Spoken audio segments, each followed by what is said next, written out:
Amados irmãos e irmãs, sejam bem-vindos ao nosso programa Reflexões à Luz do Espiritismo.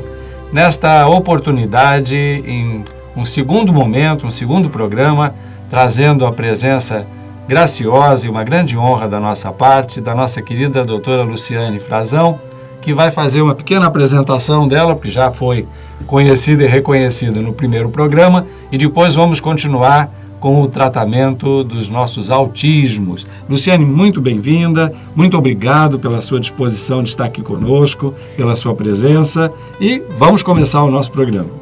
Eu que agradeço, Paulo, mais uma vez a oportunidade de estar aqui com vocês e vamos retomar nosso bate-papo. Perfeito, vamos lá.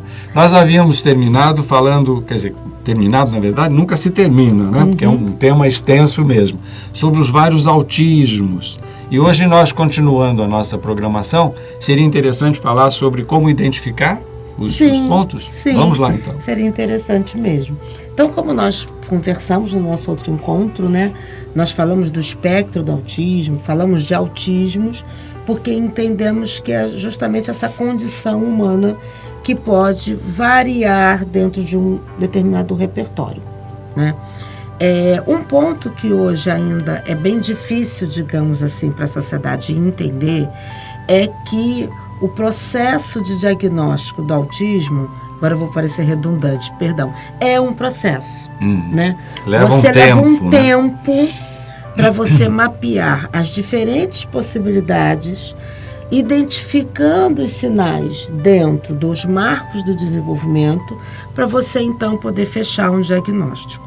Então, é muito comum encontrarmos famílias ou pessoas, né, profissionais questionando, nossa, fulano tem 4 anos, tem 5 anos e ainda não tem um laudo. Porque a gente sabe a preciosidade que o laudo traz para a garantia de direitos. Mas eu não vou abordar esse tema agora. Esse é outro ponto importantíssimo, né? Sem dúvida. Então, assim, todo profissional, toda pessoa que convive com crianças, então vou começar falando de crianças, ela precisa ter algum olhar, algum conhecimento sobre os marcos do desenvolvimento infantil inicialmente. Do que a gente está falando?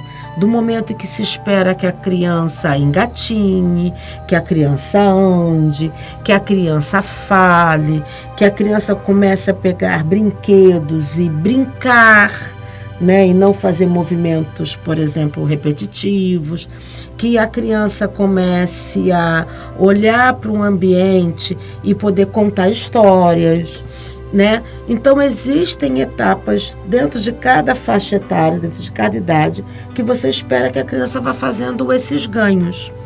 Então, é preciso observar esses momentos que quando aquela criança ela não apresenta algum ganho de acordo com uma determinada faixa etária, a gente costuma brincar dizendo que, opa, acendeu a luz, acendeu o radar. Por que aquela criança não está apresentando aquele ganho? Por que quando eu falo para aquela criança não olha para você? Por que quando eu chamo aquela criança pelo nome dela, ela não te atende? Por que eu dou um brinquedo para aquela criança e ela não vai lá e tem a curiosidade para manipular, manusear aquele brinquedo? Então, esses são pontos que começam a chamar a nossa atenção. E aí, existe um limite, assim, muito importante, principalmente para os familiares entenderem esse processo. Perfeito. Porque as pessoas acabam ficando muito preocupadas com o que o profissional vai dizer, com o que o profissional vai identificar, quando a primeira identificação está em casa, está na família, por aquela pessoa que faz parte da maternagem, né? Mãe, pai, avô, avó, quem é que está ali convivendo com aquele bebezinho? E aí você começa então a fazer algumas observações sobre essa criança. E aí, como eu disse, o ideal é que a pessoa então tivesse alguma referência, né? Ah, Lu, mas o meu filho fica com a minha mãe, que já é uma senhora, ou fica com uma babá, enfim, fica com alguém que não é um profissional da área, né? Mas a gente costuma buscar referências até mesmo entre os amigos e entre os familiares, né? Um bate-papo, às vezes, com uma amiga, se é o seu primeiro filho, né? Um bate-papo com uma amiga. Poxa, o seu filho nessa idade aqui, ele fazia isso? O seu filho nessa idade aqui, ele já comia de tudo? Ou era uma criança fresca? Vamos usar aqui um pouquinho dos jargões, tá? Didaticamente falando. Ou era uma criança fresca que não comia qualquer coisa, ficava escolhendo lá o que iria comer. E aí, às vezes, a gente consegue, nessa relação com amigos e familiares, primos, irmãos mais velhos, filhos das amigas, começar a apontar algumas referências do que uma criança já poderia estar fazendo em uma determinada idade e não está. Então, esses são, digamos assim, os primeiros sinais, os primeiros cenários para a gente poder observar.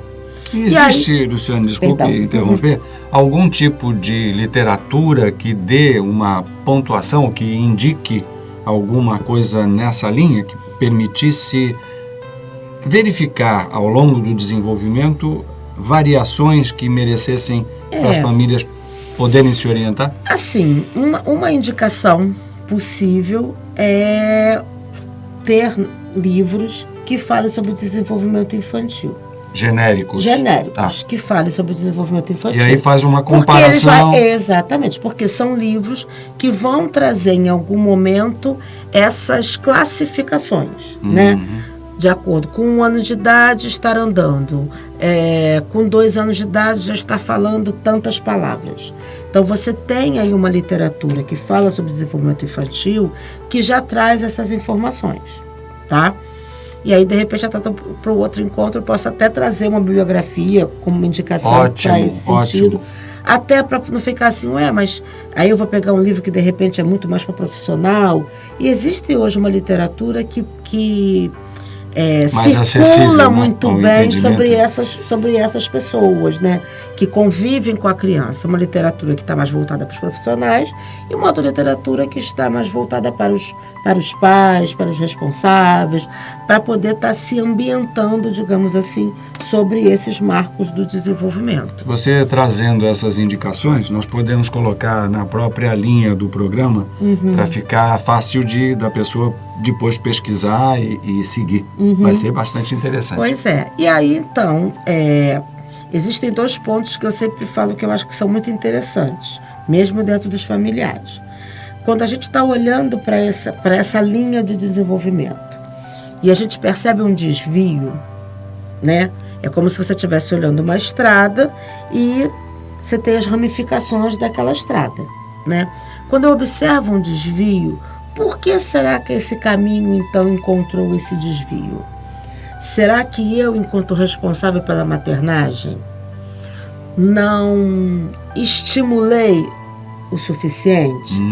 Por isso que eu falo que o primeiro lugar de olhar para esses sinais é a própria família.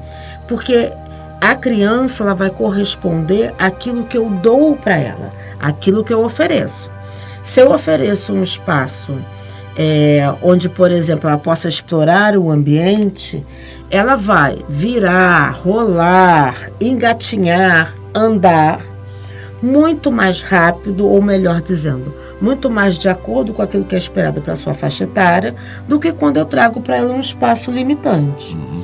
E aí, Paulo, eu queria dizer uma coisa assim, de forma nenhuma tacando pedras ou fazendo críticas aos familiares nesse sentido. Porque cada familiar tem a sua história. Então, às vezes, você tem uma residência, né, onde um espaço ofereça inúmeros perigos, digamos assim, e não seja possível deixar essa criança assim tão livre para explorar esse ambiente.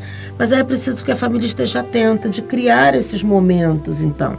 Se não for na residência, num parque, numa praça, para que então esse desvio, né, não aconteça por falta de estímulos. Perfeito. Né? Como é que eu quero que uma criança fale se eu não impulsiono ela a falar?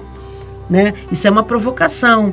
Quem, né, já conviveu com o bebê em algum momento, a gente faz isso, né? O que você quer? É água? Aí a gente fica, água, água, até que a criança solta um, falou água, opa!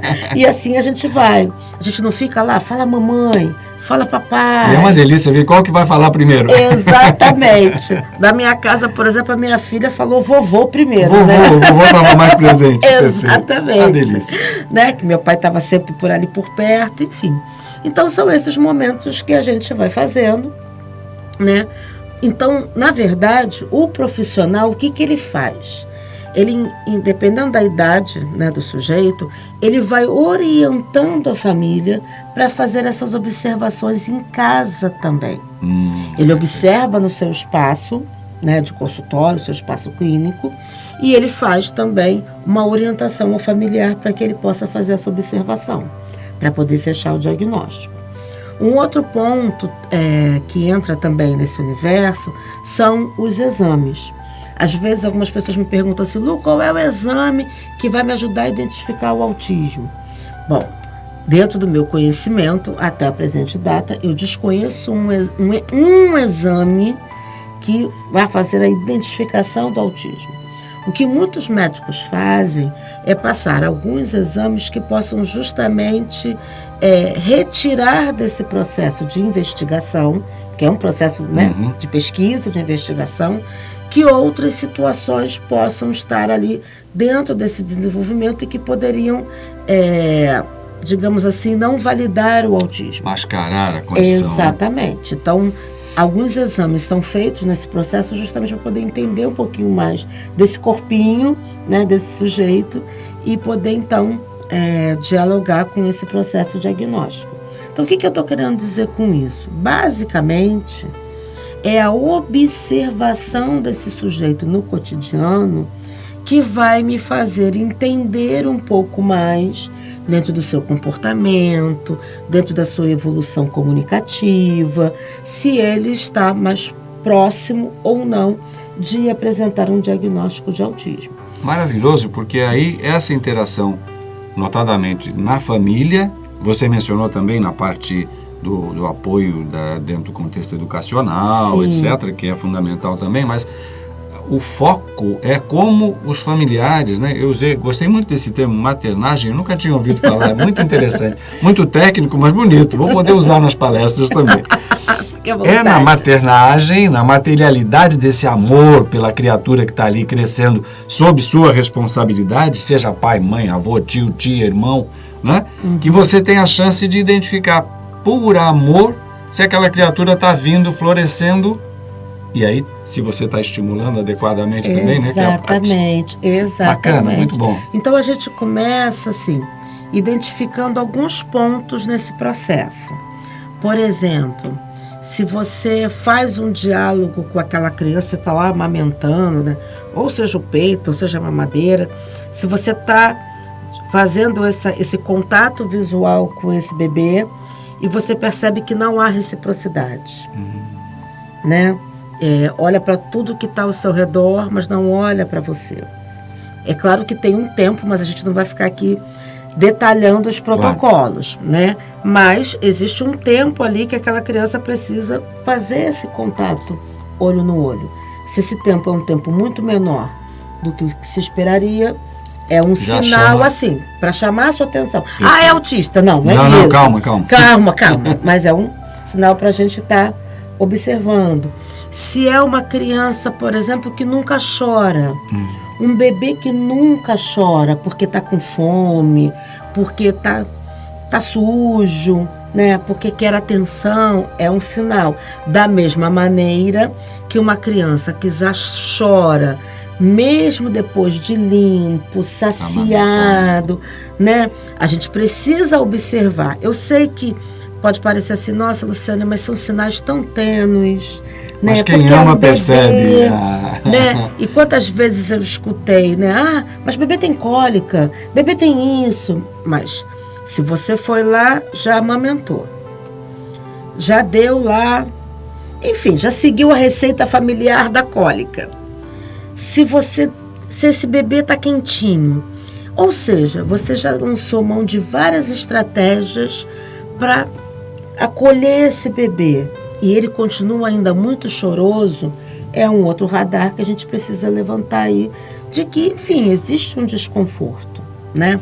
Bom, passando dessa fase de bebê, nesse primeiro momento, indo lá para 1 ou 2 anos, aquela criança que você percebe em alguns momentos, pois você levou seu filho para a praia, e aí você percebe que aquela criança não consegue se organizar com a areia da praia.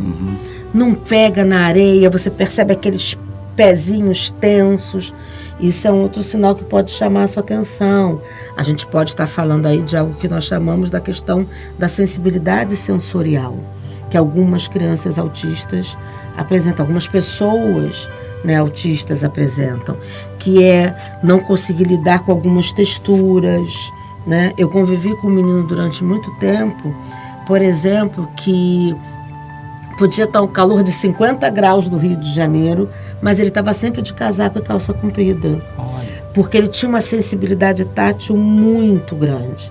Então, assim, todas as vezes que ele era tocado, né, ou às vezes, ou até o tipo de tecido dele, a família tinha que escolher muito a dedo, porque dependendo do tipo de tecido, ele se sentia incomodado, e aí ele fazia estereotipias.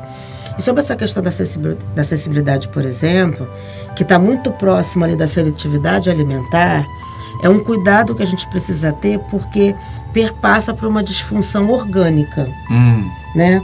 Então, não é uma frescura. Mas né? a gente, no primeiro momento, já acha que é, né? O leigo é um caso sério. Pois é. Então, já é comprovado cientificamente que o sujeito que tem uma seletividade alimentar, por exemplo, ou uma sensibilidade, que seja tátil, que seja sonora, né, que seja auditiva, existe um processo químico acontecendo naquele organismo que faz com que essa pessoa literalmente passe mal. Isso comprovado cientificamente. Meio científico. Exatamente. Posso fazer um adendo em relação Sim. à parte, a contraparte espiritual do contexto? Nós sabemos, isso é a nossa parte da doutrina, que nós temos um corpo etérico, que é o corpo do espírito, né, a sua manifestação, que tem toda essa programação definida naquilo que vai constituir a tarefa da entidade que vem, da criança e do desenvolvimento. E essa percepção, esse conhecimento de que há uma influência direta que provoca a modificação, vamos chamar de química ou orgânica necessária, para que o efeito na personalidade aconteça. Olha. Então é muito interessante, porque assim, o nosso corpo etérico, ou corpo astral, como a gente chama, contém essa orientação que vai nos fazendo enfrentar as dificuldades ou as realidades para a gente crescer. Então, o que parece, no caso dos autismos, um problema, na verdade, para a visão espiritualista e espírita, é o caminho de crescimento daquele espírito. Olha. Em relação à sensibilidade, é programado. Também em relação às doenças e às outras condições. Mas do que nós estamos falando, existe uma ligação direta com esse conhecimento e a atuação. Porque o ser espiritual, ele disciplina e orienta o ser físico encarnado. Não há uma dualidade, é uma coisa só. E passa todo esse processo de conhecimento a enfrentamento da realidade do dia a dia. Muito interessante a gente poder perceber que a coisa acontece e a ciência já comprova, né? Já comprova. E aí, pra você ter uma ideia, Paulo, dependendo do nível de estresse, porque isso é um estresse que o sujeito vivencia, quando então ele vai ao encontro daquilo que ele não consegue processar bem. Está causando um problema. Pois alguns têm taquicardia, alguns têm dor de cabeça, alguns têm sudorese. Alguns então, também assim, se manifestam irritados, com muito choro. É essa manifestação corporal, que é isso, é a parte, digamos assim, bioquímica do seu corpo, que está ali alterada, e isso gera um estresse, isso gera um nível de tensão. E aí a gente não pode achar que é malcriação, né? Pois é. Aí você imagina, por exemplo, você tem lá uma criança vamos botar aí uma criança de 2 anos e meio a 3 anos, que você esteja trabalhando com ela a autonomia para que ela possa se alimentar sozinha. Só que o talher que deram para ela usar é um talher cuja textura lhe causa incômodo. Só que ela tem 3 aninhos. Ela não vai conseguir dizer isso para você com essa cognição toda aflorada. A clareza que a gente precisaria para entender. Exatamente. Ela está sentindo. E aí, às vezes, aquela criança joga aquele talher longe. Joga longe, é uma malcriação. Né? É igual a gente, você está lá, numa panela, de repente, ui, me queimei. Queimou, pronto. E ela joga aquela colher longe, e aí ela é aquela criança pirracenta, ou então ela é aquela criança preguiçosa, porque, infelizmente, nós temos uma facilidade muito grande de colocar esses rótulos, né? Adoramos carimbar, né? Pois é. E aí esse processo vai se tornando cada vez mais estressante e desgastante para essa criança. E olha, nós novamente falando do espectro. Às vezes, essa pode ser a característica mais significativa que uma criança apresente em relação a todos os outros pontos do espectro. Mas até que você entenda isso, até que esse diagnóstico chegue, muitos estresses, às vezes, essa criança e esses familiares vão enfrentar até entender esse processo, né? Então, esse é um outro ponto, né, do processamento sensorial e da seletividade alimentar, que caminham juntas ali nesse sentido, né, de organização corporal.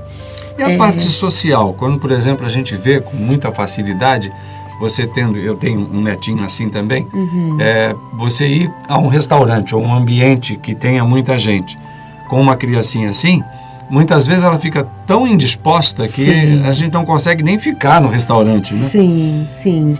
Então, eu costumo dizer, né, para as pessoas com quem eu convivo, que é isso, novamente, é você observar a pessoa, porque ela vai te trazendo sinais daquilo que a estressa, daquilo que ela não consegue lidar, né?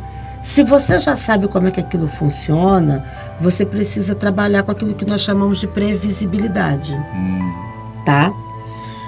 E aí a gente vai entrar um pouquinho na questão dos suportes, porque assim, se eu já sei que pode ser um ambiente, se eu já sei que pode ser uma quantidade de pessoas, se eu já sei que é um tipo de comida, se eu já sei que é uma mudança de rotina, e aí isso é um outro ponto da característica da identificação que depois a gente volta a falar. Se eu já sei que qualquer uma dessas situações pode desencadear para aquele sujeito uma dificuldade de lidar com essa mudança, com essa realidade, eu preciso entender também de que forma eu contemporizo isso para que não seja um estresse. Cada vez que o sujeito faz crise, seja criança, seja adolescente ou seja adulto, a gente precisa entender que aquela crise, ela traz muitas consequências. Ela traz consequências emocionais e ela traz consequências cognitivas.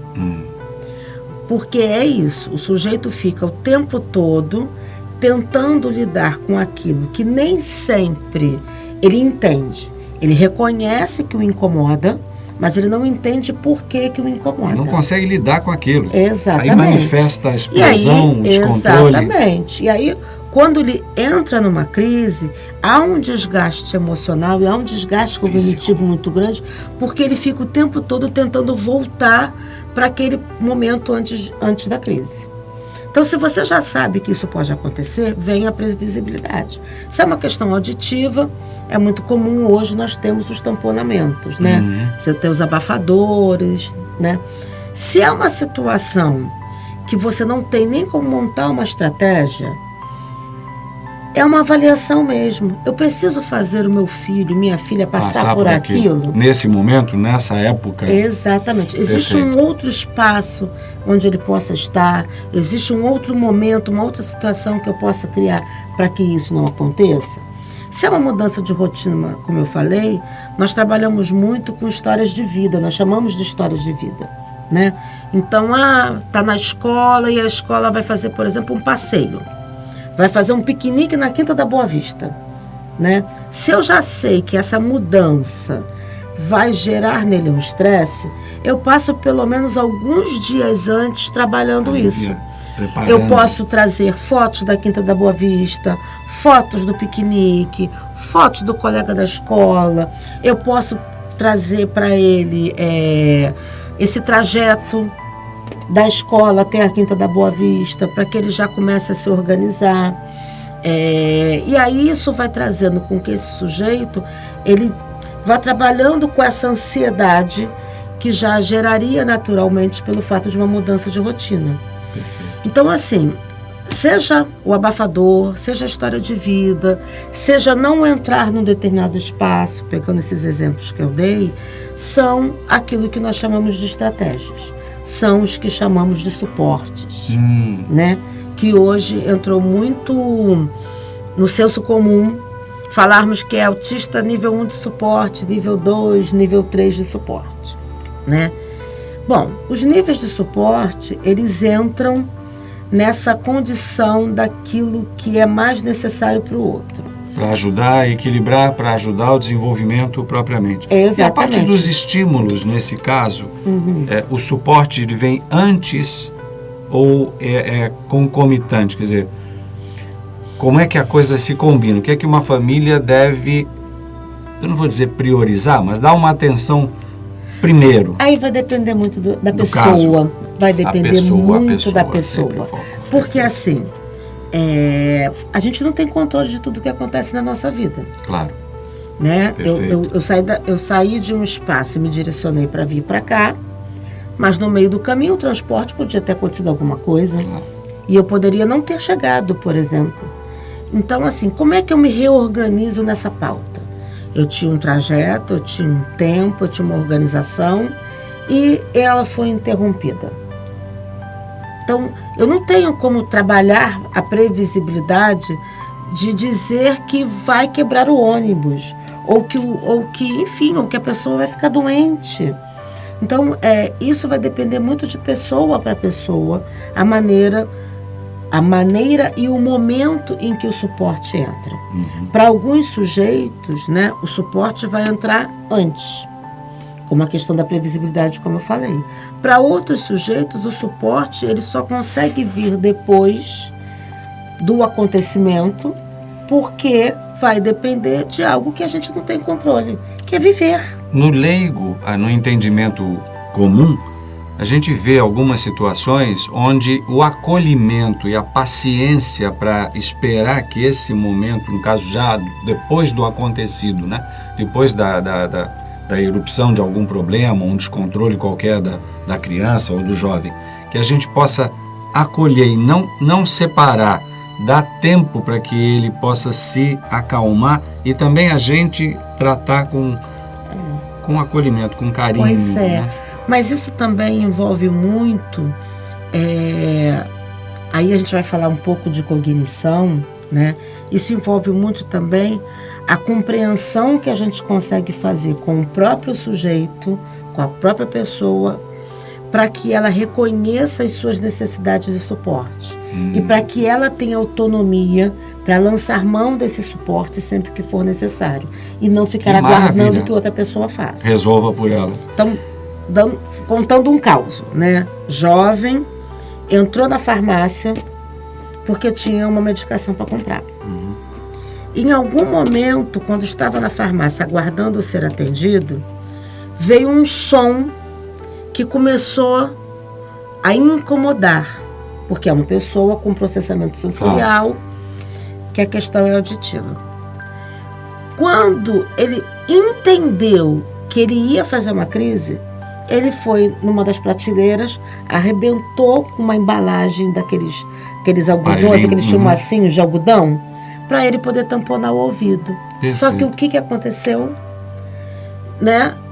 O segurança da farmácia, não entendendo o processo, que não tinha obrigação, mais uma vez não estou criticando, foi lá e botou a mão no rapaz e não deixou ele pegar o algodão, achando que ele estava roubando o algodão. Bom, Paulo, não precisa imagina o restante disso. A crise que se instalou. Imagino. E aí, enfim, passado algum tempo, a gente foi raciocinar em cima do episódio. Entender o que aconteceu. E aí, qual foi aquilo que em que momento nós conseguimos chegar?